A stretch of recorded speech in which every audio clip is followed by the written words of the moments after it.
ሰላም ክቡራት ጓደኞቼ፣ እህቶቼ፣ ወንድሞቼ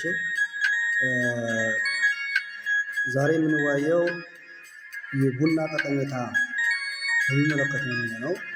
ለጤና ምን ያክል ጠቃሚ እንደሆነ የተለያዩ በሽታዎችን እንደሚከላከል ነው። ወደ 5 በሽታዎችን ከቡና በመጠጣት እንከላከል እንችላለን ማለት ነው። የመጀመሪያውና አንደኛው ከደም ዝውውር ጋር በተገናኘ የሚከሰቱ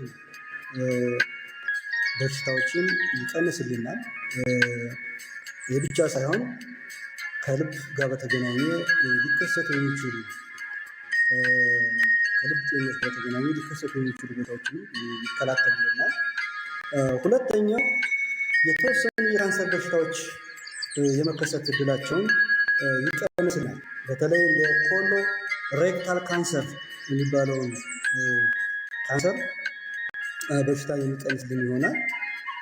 ሶስተኛው በታይፕ 2 ዲያቤቲክስ በሽታ የመጋለጥ እድላችን የሚቀንስ ይሆናል። ይሄ ሊሆን የሚችለው አይ ቲንክ የፓንክሪያስ በተገናኘ ኢንሱሊን የስርዓቱ ኢንሱሊን እንዲመረት በማድረግ የግሉኮስ ሌቭልን በማስተካከል ለታይፕ 2 ዲያቤቲክስ የመጋለጥ እድላችን እንግዲህ ይቀንስልናል ማለት ነው። እንግዲህ ሶስተኛው ጠቀሜታ ማለት ነው።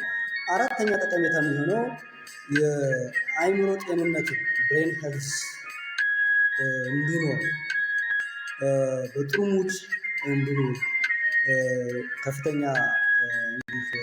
ጠቀሜታ አለው ማለት ነው። እንግዲህ ይሄ ማለት እንግዲህ ከተለያዩ ኒውሮ ዲጀነራቲቭ ዲዚዞች በመከላከል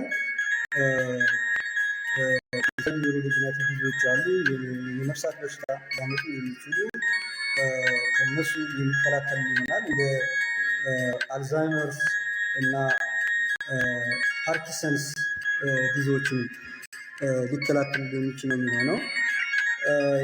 አምስተኛው እና የመጨረሻው የቡና መጠጣት ጠቀሜታ የጉበት ጤንነትን